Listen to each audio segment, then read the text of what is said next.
Hello, everybody, and welcome to our third episode of Monsters of Our Dimension.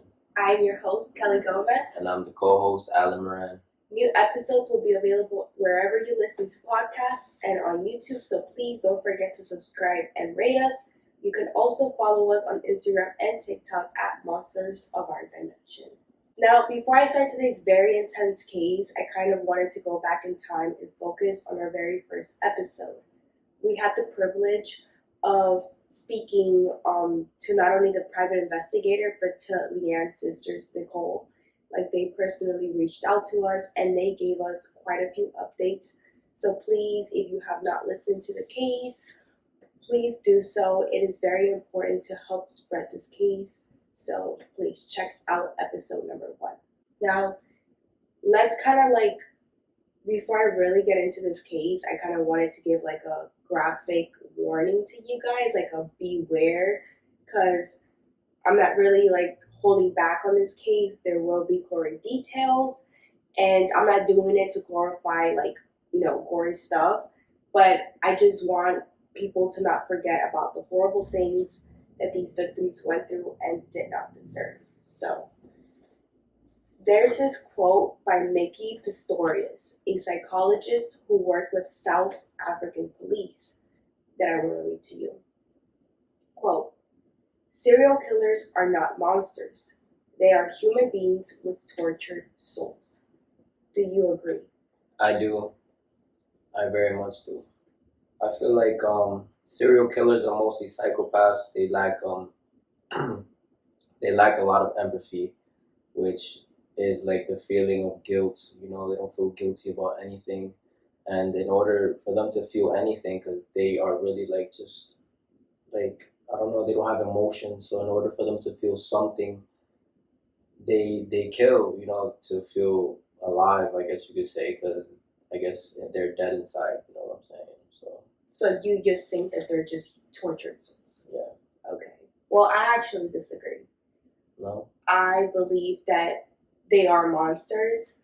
Yes, they first come into this world being as tortured souls, and obviously they're kind of holding back.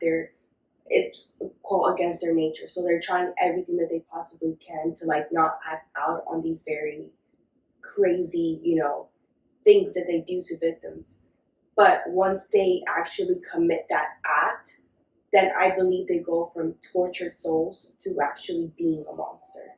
Right. So that's what I believe. It's a good theory.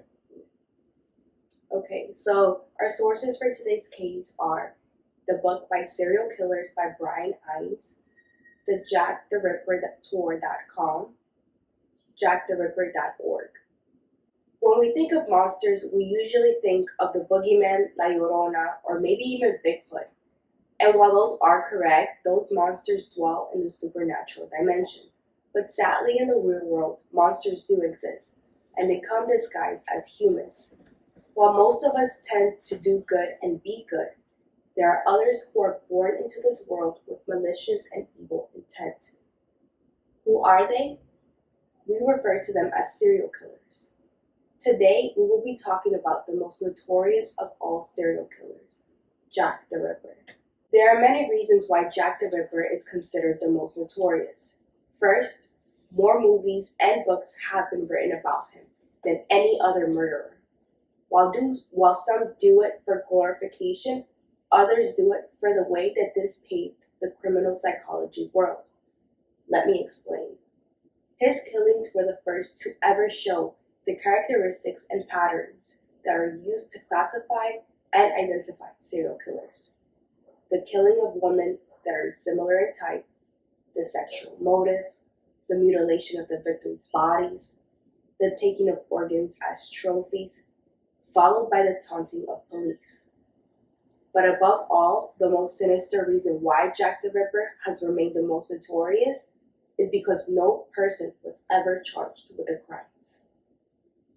To me, what is the most saddest thing about all of this is that Marianne, Annie, Elizabeth, Catherine, and Mary Jane will never receive the justice that they deserved. Yeah. From August to November 1888, the Whitechapel district of London's East End was terrorized. Now, there is a debate as to the total number of women that Jack the Ripper killed. Many believe that it was more than just 5 victims, but for today's episode, we will only be focusing on the 5 most certain victims. The first victim, who is widely considered to be Jack the Ripper's first target, was Mary Ann Nichols. Mary Ann was born in London in 1885. She married William Nichols in 1864. By 1879, Mary Ann had 5 children, but in 1880, she was no longer living with them due to the couple divorcing. Sadly, her marriage failed because of her alcoholism. After they divorced, Mary was on her own. William still gave Mary an allowance, but just 2 years later, he stopped because he had learned that Mary had begun working as a street escort. Now, just as an FYI, I don't like to use the word prostitute, so I'm not going to use that term. I'm going to name them basically street escort because I feel like that kind of dehumanizes them. So, unfortunately, this is what she had been doing on the night she was murdered. It was August 31st, 1888. PC John Neal was patrolling Bucks Row, a gloomy street in Whitechapel.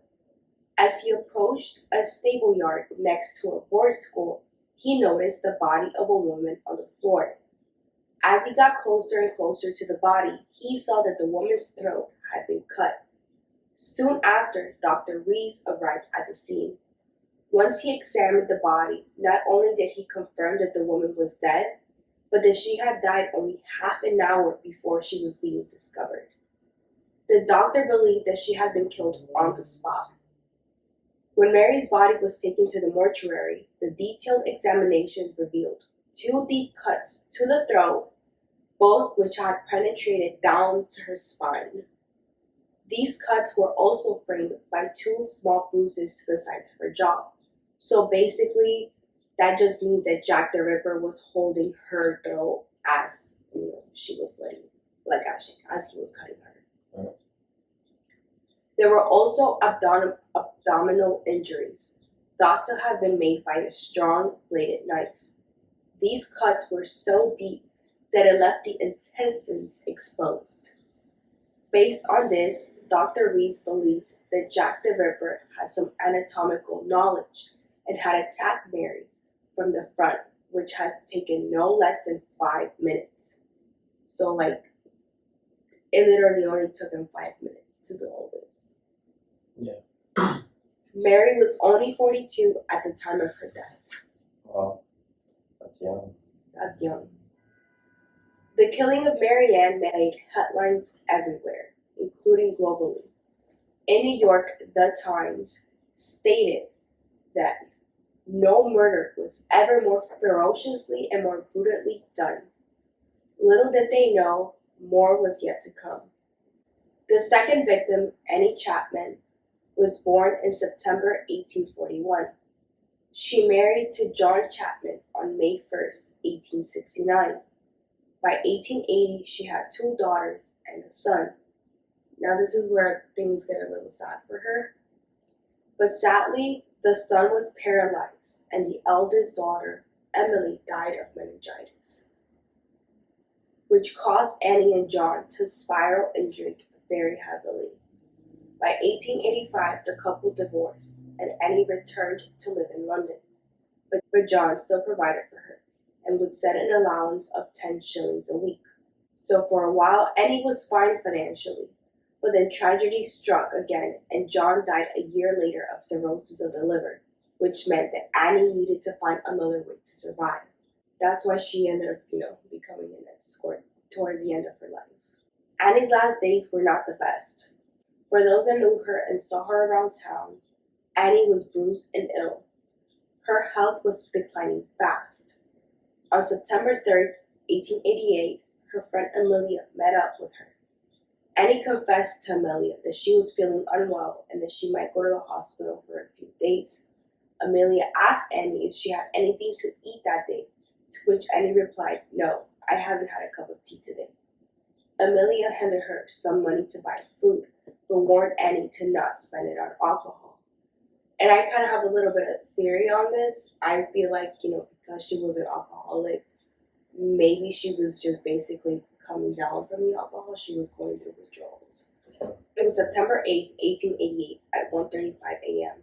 Annie went to see the lodging housekeeper. So basically what a lodging housekeeper is, I kind of picture it as a person behind that's like at a motel or like a hotel basically. Right, like a super kind of, like maybe somebody that stays and maintains the property, stuff like that. Yeah, and like he's checking everybody in and checking everybody out, that kind of thing. Yeah. So Annie told Timothy, the housekeeper, that she didn't have any money to pay for her bed, but Timothy would not let her stay. She needed to pay her room. So Annie left. By 5:30 a.m., a woman named Elizabeth Long was walking along Henbury Street when she passed by Annie, who was talking to a man directly outside number 29 Henbury Street. She heard the man say, "Will you?" To which Annie replied, "Yes." By 6 a.m., Annie Chapman's mutilated body was found by John Davis, a resident of 29 Henbury Street, in the backyard of that house. So, just to clarify, 29 Henbury Street was the address of the house. So, he lived in that house, and I guess, I don't know, he went to the backyard to do something, and that's when he discovered her body outside. So I think that there's also like a lot to unpack here because a lot of people believe that Elizabeth Long saw Annie talking to Jack the Ripper. Like Elizabeth saw Annie talking to someone half an hour before they found her body. Yeah. Also, I kind of have a little bit suspicion on like John Davis. I don't know. I just feel like it's a little too coincidental, don't you think? I mean, yeah. I mean, it's a little bit of a coincidence that he just so happens to live there, and he's the one that found the mutilated body. But, I'm pretty sure the detectives, they did their due diligence on him. Yeah. Well, I hope so. Yeah. So I also want to point out that Annie's body was about half a mile from where Marianne was killed. So if you think about it in the context of like distance, the killer has to live super close if you really think about it, because you have one target and then the second target, and it's literally just a half mile away from each other. I mean, either that or he knows where he wants his victims from. You know what I'm saying? Like, yeah. He wants to go to a specific area where I guess it's a lot of poverty, where he's gonna find these type of females, these type of escorts. Yeah.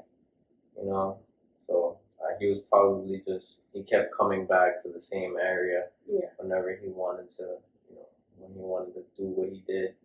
But you don't think that he lived in that area? I mean, no, not really, because he has a lot of knowledge and a lot of skill. He practically is a doctor. Yeah. So I feel like somebody with that type of knowledge, he has to be of a higher class. So he definitely doesn't live there, but he has, he knows how to get around. He knows how to.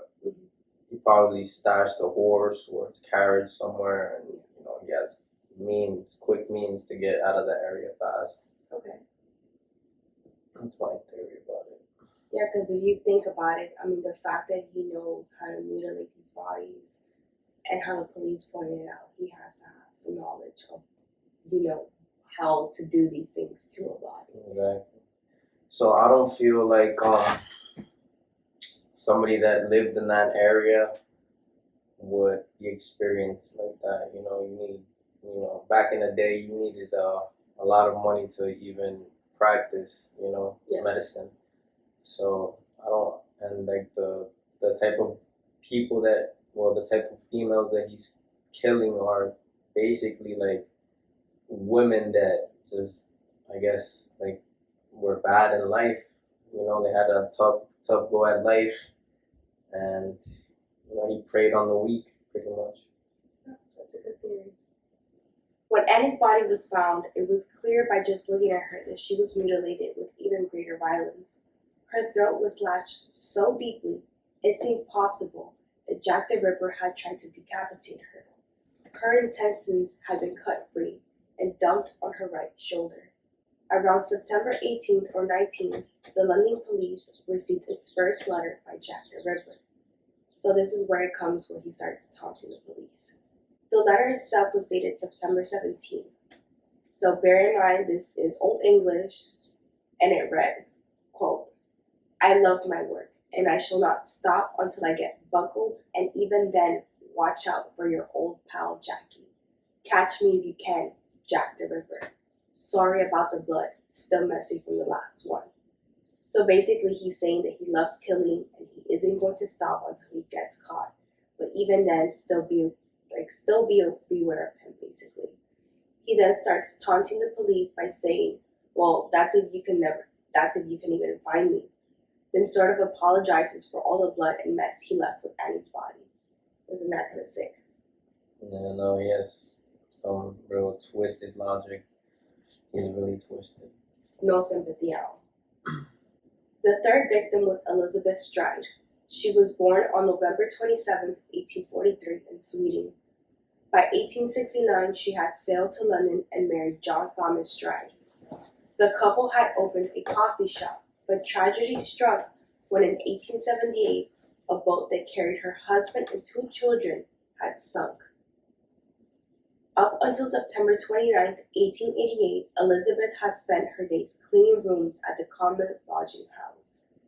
By 7:30 p.m. that night, Elizabeth was seen leaving the lodge house. The next sighting came at around 11 p.m. when Jay Best and John Gardiner were sure that they saw her in the company of a man who was about 5'5". He had black mustache, sandy eyelashes, and was wearing a black morning suit together with a billycock hat. So I don't know if you remember back in those days, like it was like this black hat. It was small and like kind of like dented in the middle. Yeah, it looks like a newspaper boy hat, right? Something like that. Kind of like that. Back in the day, like. Yeah. Yeah, I know what you're talking about. So around 45 minutes later, William Marshall was standing outside the lodging when he saw the couple kissing. Then he watched them head off into the direction of Dutfield's yard. The couple did in fact make it to Dutfield's yard because at 12:30 a.m., William Smith saw the couple on the opposite of the road. And here comes the most important witness to have seen Elizabeth and possibly even the early stages of her murder. His name was Israel Schwartz. Now, just to point out, he didn't speak English, so the police had to use a translator. When he did give statements to the police and interviews to journalists, certain details were different. But according to Israel, he turned into Berners Street at about 12:45-ish when he noticed a man who was about 5'5", around 30 years old, with dark hair, fair complexion, and small brown mustache, who appeared to be drunk. He was walking ahead of him, and then suddenly the man stopped to talk, who Israel confirmed was Elizabeth. Israel watched as the man tried to pull Elizabeth onto the street, but then threw her onto the floor. Elizabeth screamed 3 times, and as Israel believed it was a domestic dispute, so he just kept on walking because he didn't want to get involved. But as he kept walking, he saw another man just standing there smoking. As he was passing him, the guy that was attacking Elizabeth called out to the guy that was smoking, and all Israel could understand was the word Lipsky. And that is when the guy that was smoking started to chase Israel. Israel ran and lost him, but this suggested that Jack the Ripper had an accomplice.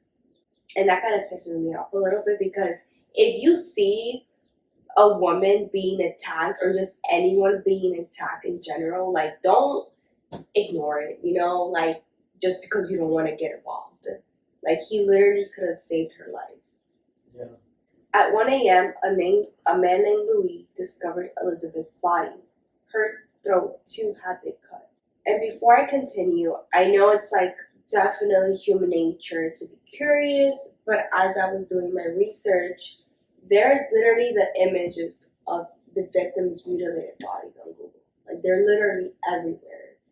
So it is very graphic to see. So like please, like if you can ignore your curiosity, please don't go and like start researching yourself because I'm bringing this up because these last two victims, their images were the most disturbing.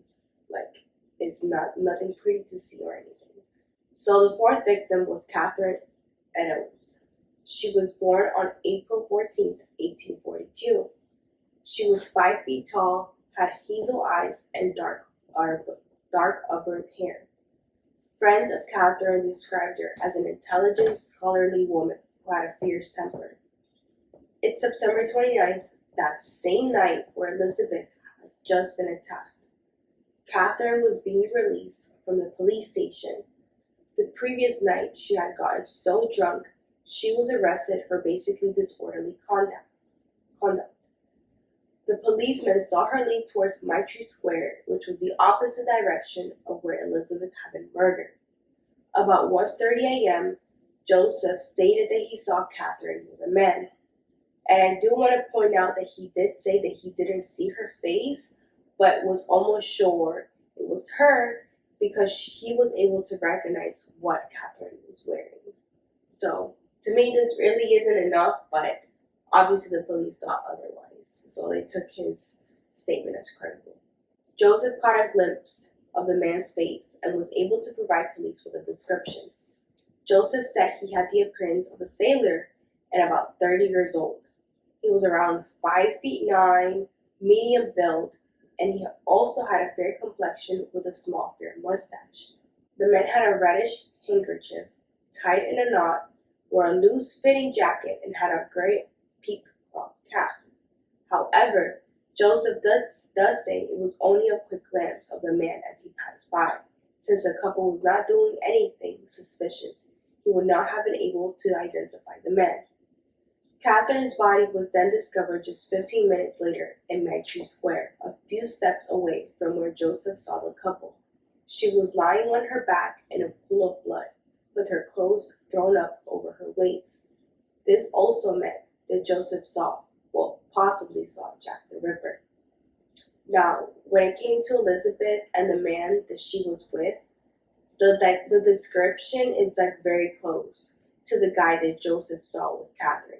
Obviously, the height is off a little bit, but other than that, everything else is the same.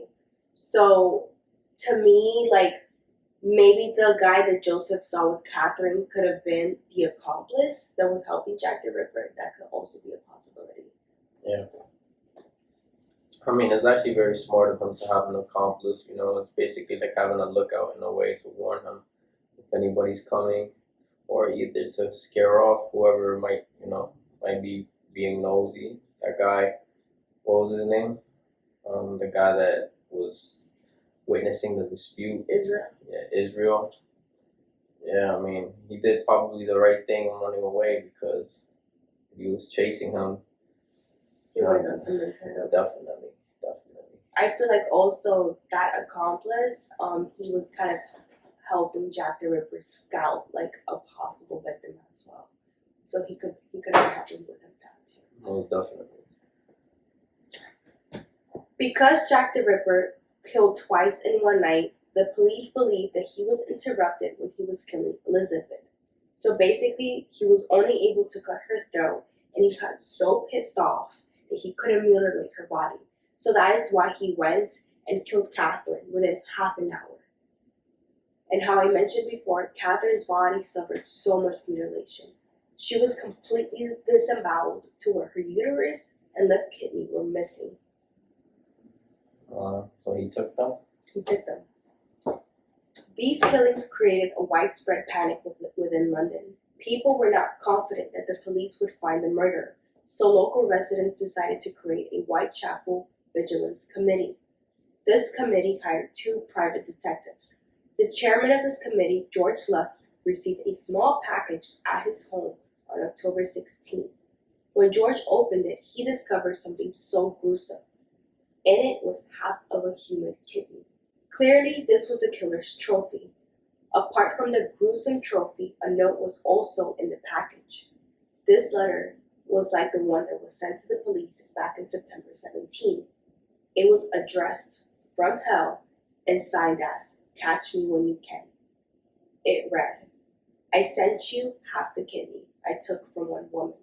I preserved it for you, while the other piece I fried and ate it. It was very nice. I may send you the bloody knife that took it out, if you will only wait a while longer." The pathologist who examined the kidney, Dr. Thomas Openshaw, declared that the kidney belonged to Catherine. That's disgusting, though.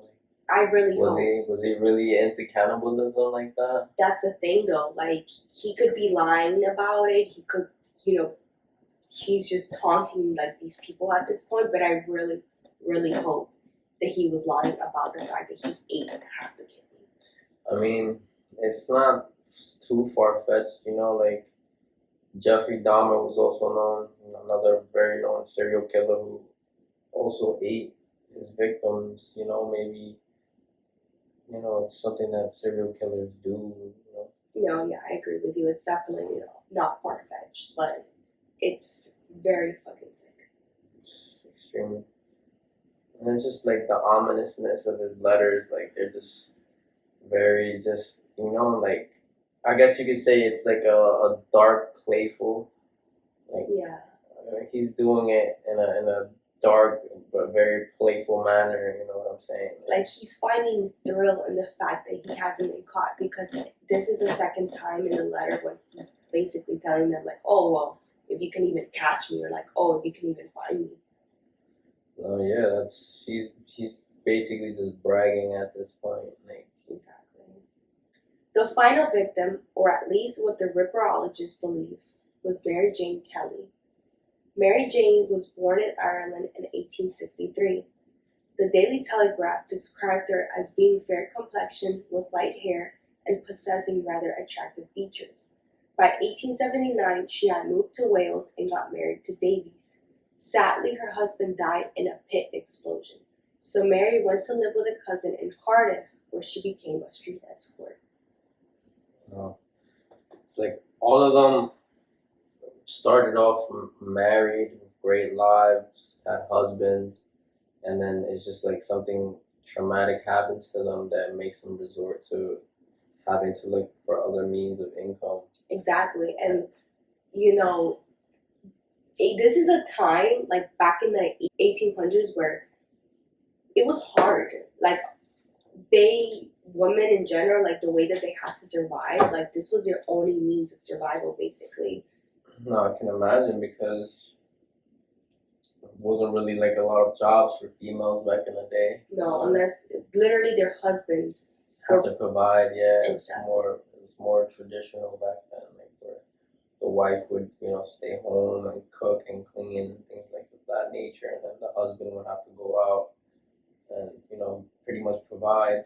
Even when they got divorced, some of the husbands still provided, but that up until they found out what the wives were had to resort to. Yeah. Or if they passed away, then that's where the woman was like, okay, I don't have my allowance anymore. Right. I need to find some other means of work. Yeah. Exactly. Yeah, no, it's very sad.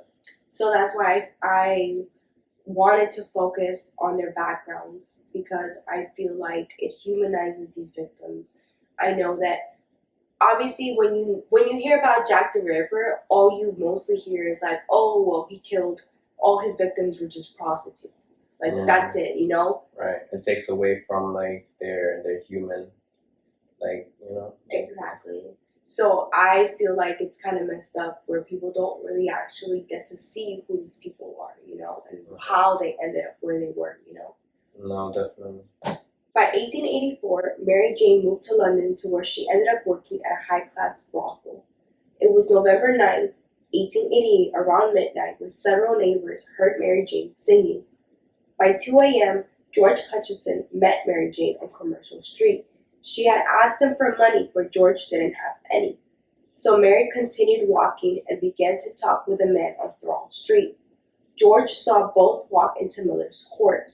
He was waiting for Mary Jane to appear, but after 45 minutes, neither the man nor Mary Jane returned, so George left. At around 4 a.m., many neighbors heard someone yell, "Murder!" from the direction of Mary Jane's room. By 10:45 a.m., Thomas Boyer went to Mary Jane's room to collect the overdue rent, but when no one answered the door, he went around to the window to peek inside. At first, he noticed a lot of blood all over the wall. Because the window had a curtain that covered the broken pane, Thomas was able to pull it aside to see clearer. What he saw next was pure horror. The wall behind the bed was covered in blood. On the bedside table was a pile of human flesh. Lying on the bed was Mary Jane's mutilated body that was barely even recognizable. Thomas Boyer described it as, "The sight that I saw I cannot drive away from my mind. It looked more like the work of a devil than of a man." Yeah, definitely. Mary Jane's head was almost severed from her body, and her facial features were beyond recognition. Her breasts and internal organs were cut and arranged around the body. Jack the Ripper did not kill her in the street like the other victims. This time, he had time to do whatever he wanted without being interrupted. Mary Jane was only 25 years old. She was the youngest out of all the victims. Wow. When she was murdered brutally. During the autopsy, it was revealed that he had cut out her heart. After this, Jack the Ripper vanished. There was no more killings after this, no more terrorizing in Whitechapel. He just disappeared. Do you think he satiated his lust for killing? No, I feel like a serial killer Never is content. never is content. It's human nature in general. So why do you think he just disappeared? That's where the theories come in of who Jack the Ripper is and what might have happened, to him, because these killings just stop. Most of the theories that I read online were about, oh, maybe he went insane and he got into a mental asylum. That was probably one of the main comments ones. I mean, he was already insane. Exactly. Another one could have been that he just left to somewhere else. He moved away. For me, I think that Thomas described Jack the Ripper perfectly. He was a devil in human form, in my opinion. I mean, that's what demons do in hell, right? They rip us apart. So Exactly. And that's why I feel like, I don't know if this is very controversial to say, but I feel like these evil entities sometimes are disguised as humans. Because if you really think about it, how can someone do something so evil? I mean, he cut out these women's organs and he literally just placed it around the body like if it was some sort of, like, I don't know, decoration or something, And like, if you really did indeed eat half of a kidney, like, I just can't picture it in my head. Like, that's not like as much as like you're trying to make logical sense about it, like there's no logical thing about it. I mean, like I said, this is just something that psychopaths understand. Their lack of empathy, their lack of guilt, and like I said, just like the way these guys can stomach what they do. I mean, not everybody can do that. Like some people are like pass out from the sight of blood. These guys are like, this guy was mutilating corpse beyond recognition, and who knows what goes on in their mind, like if they get off on it, or well, he's definitely getting off on it. But I mean, who else knows what he did to those corpses? Like, exactly, like no sane person will do this. Like he's insane. Like, do you think it was like for a ritual? Maybe he needed to kill up 5 or 6 people. That is a good point. I mean, it could be that. It could be that there is just no explanation, and it was just for fun. that's the thing. Like you can go in every direction, but the thing is that we will never know, unfortunately. And the police did have, I mean, they didn't have a lot of leads or evidence to go on, but over the years, there has been so many potential suspects, even like in the early 2000s. Like, this is still going on, potential suspects. Yeah, that's still open case. So, one of the potential suspects that has come up quite a lot, his name was William Berry. He was in London during this period where the attacks were happening. He did leave London with his wife in January 1889. So basically, after 2 months since the attack of Mary Jane back in November of 1888.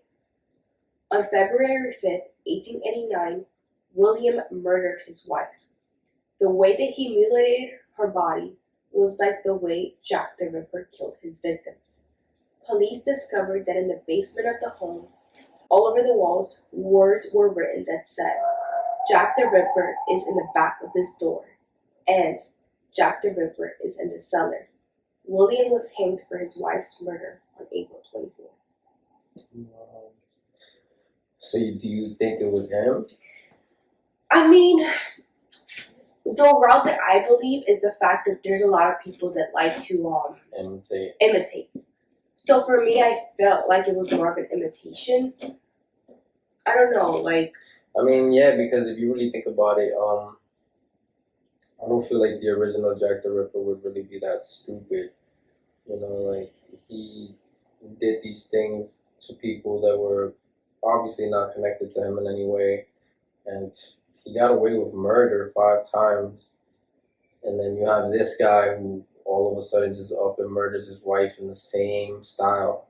So yeah, it really does sound like more of a imposter than anything, because it's like, all right, like I want to, like, yeah, he had it in him to actually do it, but like he picked the closest person to him, which honestly, like, not glorifying it, but fucking like serial killer 101. You know, you don't kill somebody that's directly linked to you, especially if you don't want to get caught. You know what I'm saying? So Exactly. I just feel like the guy wasn't as smart as the original one. Not trying to give the guy credit for anything or trying to glorify what he did, because obviously it's some sick shit. But I don't think that, you know, he was as experienced as the original was. And what got to me also, what really screamed imposter to me, was the writing on the walls. Like, yeah, he wouldn't do that. Yeah, like Jack the Ripper is in the back of the door, Jack the Ripper is in the cellar. Like,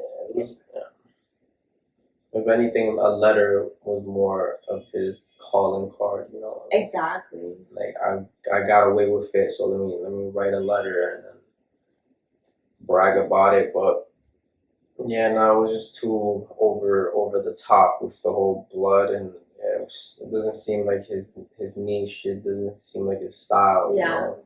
So, yeah, I agree. So yeah, you definitely, like, I feel like it was an impersonator for sure. And then we also have another suspect. His name was Dr. John Williams, and this is the one that's been like really early 2000s. Yeah. So in the book Uncle Jack, published in 2006, Tony Williams states that he believes that his great uncle was the Ripper. Dr. Williams was a very known gynecologist, a consultant to the royal family, and one of the founders of the National Library of Wales. His great-nephew received a mysterious box that has been passed down. This box included a knife, microscope slides, and a letter from 1888. That letter placed Dr. Williams in Whitechapel during the time of murders. It was also confirmed through the National Library of Wales archives that in a diary entry, it was confirmed that Dr. Williams had performed an abortion on Marianne Nichols, the first victim, 3 years earlier. Wow. So this one has a lot of circumstantial evidence here. That's, yeah. What do you think? It makes sense. Like, he's a doctor, a gynecologist at that. Like, the guy didn't kill any men, he was killing women. And a letter that places him, there's just too many coincidences, like I said, and like as I said before, like once you have two or three coincidences, they're not coincidences anymore.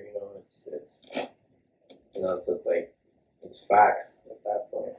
Exactly. And what gets to me is that obviously the weapon that Jack the Ripper used was a bladed knife. So is this a knife the same one? I wish that I don't know, somehow we had these victims' DNA, because you could have been able to test these things, right? No, yeah, that's another reason why I think he got away with it. Just the lack of technology back in the day, and yeah, I don't really feel like those type of serial killers thrive anymore in these times. It's kind of harder. Thank God, like that we have technology because now it's made it more difficult for these serial killers Get away to with it. operate. Yeah. But I mean, it doesn't stop them. There was just a recent case recently. Maybe I'm not gonna say what case because maybe we can talk about it on the podcast. But there was just literally a recent serial killer in Long Island who just recently got caught, and maybe we can speak on that in the future. But yeah, there's just like so many. From what I've read on that case, they found DNA from a pizza. Yeah, he ate a slice of pizza and they were already on to him, and they got his DNA from that. And in Jack the Ripper's case, there was no nothing. technology, he didn't leave. nothing. He didn't leave anything either. Like he really he covered his tracks very well. Yeah. I'm assuming he was wearing gloves when he was killing these women, Of course, like he did the whole Dexter, probably put on the whole suit, like mask, gloves. He's a doctor. Like this guy has experience doing surgeries and stuff like that. Like I would imagine he took his precaution, especially like since he was higher class and he's like not trying to like disrespect the victims, but he had no money for these items. That as well, but he was also like he was mutilating bodies of like sex workers. You know what I'm saying? So I would imagine that he felt like he needed to, cover up in some type of way at least. Yeah, it's just sick stuff. And what also gets to me, which they didn't really speak about this more, but was the microscope slides. Like, what was in these slides? And, apart from Dr. Williams being a gynecologist, it's hard not to think about it because one of the victims' uteruses was removed, Right. So, yeah, there is a lot of circumstantial evidence here, of course. Do you think the slides, because I don't know if you ever watched Dexter, but Dexter, every time he killed somebody, he would put a drop of blood into the slides, and then he would use them as trophies. That's actually a good theory. I didn't think about that. That could be it. Yeah. I mean, they didn't mention if the microscope slides had blood on it, but yeah, that makes sense. No, yeah, I mean, I think that's where the show actually got it from. Now that you're bringing this to my attention, I'm like, yeah, that's what sense. Dexter did, you know. So I mean, maybe Jack the Ripper was the inspiration behind that, but instead of making, in that show, Dexter is a vigilante. Mm-hmm. He kills bad people. Yeah. So maybe, but at the same time, maybe they took traits from Jack the Ripper and they incorporated it into the show. Yeah. You don't know, but in the show, it sounds very. There's some similarities. Yeah, there's way too many similarities. Yeah. Like the slides, like I'm like, Yeah. Bingo. Yeah, like trophies, But yeah, no, that definitely brings like a trophy though for me. Okay. He definitely took the organs, but the organs, they don't last as long as blood does. No, that's true. Blood can last centuries, if you preserve it properly. Yeah, organs wouldn't last that long. Yeah, no, organs turn to ashes eventually. And I kind of getting more into the theories, right? I want to talk about the movie that we watched. All right, From Hell. From Hell. So, like a little background on that movie, guys. From Hell is a movie based off of Jack the Ripper with a very famous actor, of course. Everybody knows who Johnny Depp is. So in this movie, Johnny Depp plays a detective. He's basically addicted to opioids. Like he does opioids, but the opioids allows him to have visions of solving. That's how he solves these cases, and he's a very, very prominent detective. And whenever there's a serial killer of these, they always look for him. You should definitely check out the movie. It's very good. Yeah. So in the movie, he's investigating Jack the Ripper, and the movie gives some very interesting theories on who Jack the Ripper might have been. And obviously they showed like the type of victims that he went after. And in the movie, Jack the Ripper is portrayed as this very high class surgeon. Nobody knows who he is. Like obviously they never found out who he was, but from the way the movie depicted it, there's a lot of interesting theories that Jack the Ripper could have been a part of a cult, and a very famous cult nonetheless. Like there's a lot of Freemasonry. So like in the movie, like Yeah, there's a lot of not comparisons, a lot of hints to Freemasonry in that movie, and it's possible that Jack the Ripper could have been a part of one of these Freemason, aka Illuminati cults, and it makes sense because serial killers rarely get away, and he's a very rare bird in this case. He got away with it, and some may think that that's because of his ties that he had. He was obviously connected to very powerful people. I mean, it makes sense as well. He's a surgeon, a very high class doctor. Nowadays, those high cults, they look for the best of the best.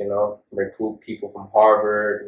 Put them into the Skull and Bones, and they just they go after the kids from Ivy League schools to try to put them into these cults, which makes sense for back in the day. If you were a doctor, you had a lot of experience, you had a lot of money, and you had a lot of connections. And you had a lot of connections. So that's why he was able to get in the movie the sort of protection. A lot of people were protecting what he was doing. Exactly. So he was a very important person for sure. Like had a lot of sway, you could say, a lot of juice in the community.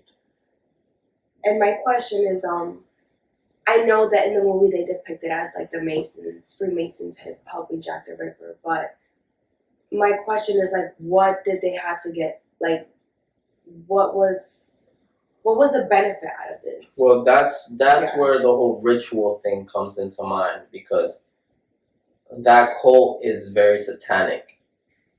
You have to like go through a certain part of initiation to even get into it. You know what I'm saying? So what I feel is that yes, he was in his initiation of getting into this. So maybe he had to kill a specific amount of people. And yes, they do make, in some of these rituals, they do make you eat humans.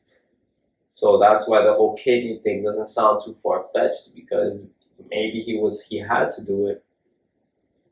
And in doing so, like, let's just say he had to be sick already to even agree to do this, you know what I'm saying? So, and I know like back then, obviously, like he went after the victims that were considered the lowest of the lowest class. Yeah, exactly. So in a way, he felt like he was doing justice, from what I gathered, he wrote that nobody would miss these degenerate workers, they're filthy, stuff of that nature. So he definitely felt empowered and better and all. Exactly. He had definitely an ego, definitely very egotistical.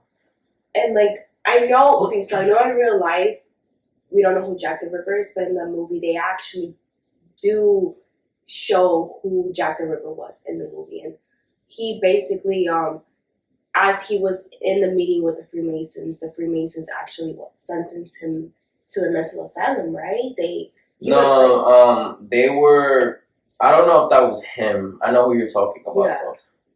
Yeah. Though. He had a wife, and he was having I guess like they were having like a love. It was like a love scene. They were having sex, and they barged into the house. Oh no, that's not who I'm talking about. No. I'm talking about, remember the old man at the end? Oh, okay. Remember that Johnny always used to talk to him and confide in him? So you believe that was Jack the Ripper? I believe that was Jack the Ripper because they show him meeting with the Freemason like leaders, and then the Freemasons are looking at him, and he's like, he has like black eyes, like clearly like he's like a deep. Yeah, he lost it. Like he lost his soul already. Yeah. I mean, that's a pretty interesting theory. Yeah, I mean, honestly, it makes sense because the people that you least expect are always the ones that are portrayed as like the friendliest, you know. And in that movie, yes, he was helping them a lot, but you never know because I guess it's the people that you least suspect that are usually always the ones that are, you know, that are the serial killers. But literally. I never thought of that. I mean, he definitely. I mean, it fits. He's a doctor. He definitely has the experience. He knows the area. But yeah, I thought you were talking about the guy that got kidnapped, and then they made his wife insane. Yeah. And then they experimented on his wife, and then that young guy actually became a part of the Freemasons because that was like his initiation, and then he got initiated into it, and that's when he became a Freemason. Yeah, no, not him. And that's what I'm saying, like that the guy that they depict as Jack the Ripper, he was always helping Johnny Depp, aka the detective, throughout the entire movie. Right. So you didn't see it coming. So yeah, like clearly he was the least expected. But their theory at the end was that the Freemasons were like, okay, you went insane, and then they literally put him into the mental asylum. Like, no, yeah. So their theory was that he went to the mental asylum. That's why all these killings stopped. Good theory. Yeah. They probably had to stop him. Maybe he had gone out of hand, you know, out of control. Maybe he was a part of that society, and you know he was doing whatever he wanted, and it potentially could have exposed the whole organization, maybe, and they had to put a stop to it themselves. Exactly. So that's good. That's great. So you believe that Jack the Ripper? I mean, you may not have a name, but like you believe 100% that the Freemasons were involved. I mean, yeah. I mean, it's just, you know, it's just there's a bigger. It feels like there's a bigger picture. You know what I'm saying? It's not just some random guy who wanted to like kill. You know what I'm saying? Like he was definitely involved in something bigger, and the fact that the killing stopped, you know, like it's just like that doesn't happen. You know what I'm saying? Like serial killers, he like the way he was speaking, it felt like he wanted to keep going. So why did he stop? Yeah. And the only thing that I can think of now that it makes sense is because it's like, yo, like this guy is a part of, like, if I had like a business and I had an employee and he's just like constantly like, you know, like making me look bad, what are you gonna do? You're gonna fire him, right? You're gonna cut the dead weight. Yeah. Same thing with this organization. Very big, very secretive organization. You have somebody that went like rogue or is doing whatever he wants and embarrassing you guys, bringing too much attention to something that's supposed to be secret. And if he gets caught, potentially the whole thing could, you know, because he would have got caught eventually. Like, let's be real. Like, you know, there's only so many times that you can do something evil without it coming to light. Yeah. So. And the last thing to point out is that it's, apart from the movie, everywhere online it's like, oh, Jack the Ripper was wealthy because he was feeding these victims grapes, and grapes back then were like super expensive. Right? And after doing research in this case, I debunked it. Not once was that accurate. I mean, there was one victim where a potential witness say that he swore he sold grapes to the guy that the victim was with. But even then, this witness just started changing his story every single time he got asked about it by police or by journalists. So that's not a 100% credible witness statement. So other than that, the grave theory just completely goes off the window. So also we can also go through the other route where he wasn't wealthy and he wasn't part of the Freemasons, and it could have literally just been a doctor, just a simple doctor, So it could also go through that route as well. Yeah, I mean, the movie also portrays that theory of the grapes, Very heavily. very heavily. But like I said, I just feel like if you were a doctor back in the day, like, you definitely were wealthy. There's no way that you could just be an average doctor. Like back in the day, I mean, a doctor is one thing, but this guy was a surgeon. You know what I'm saying? Like, I'm not talking about your average, pediatrician, where like you just go, you get a checkup and stuff like that. Like this guy knew the fundamentals of surgery, Yeah. of how to open up a body. Like he wasn't just a doctor. This guy was a surgeon, and surgeons now they make so much fucking money for this. So imagine back then, like if you were a surgeon, you know the human anatomy like the back of your hand. And no low class person is born into that. That type of profession, especially back in the day, there were very few surgeons back in the day. That type of profession landed on a family with wealth, because those are the only people that can pay for that type of education. You know what I'm saying? Yeah. Okay. I honestly, truly, truly feel like this person was very high class. The whole cult theory that you could, you can take that away, or but it definitely somebody from a high class. The whole grape theory, a little bit far fetched, makes it more interesting. If it's true, it's true. If it's not, it's not. But yeah. This guy was definitely wealthy for sure. Okay. Well, thank you everyone for joining us. We will see you next week, and please don't forget to subscribe and leave us a review. See you guys later. See you guys.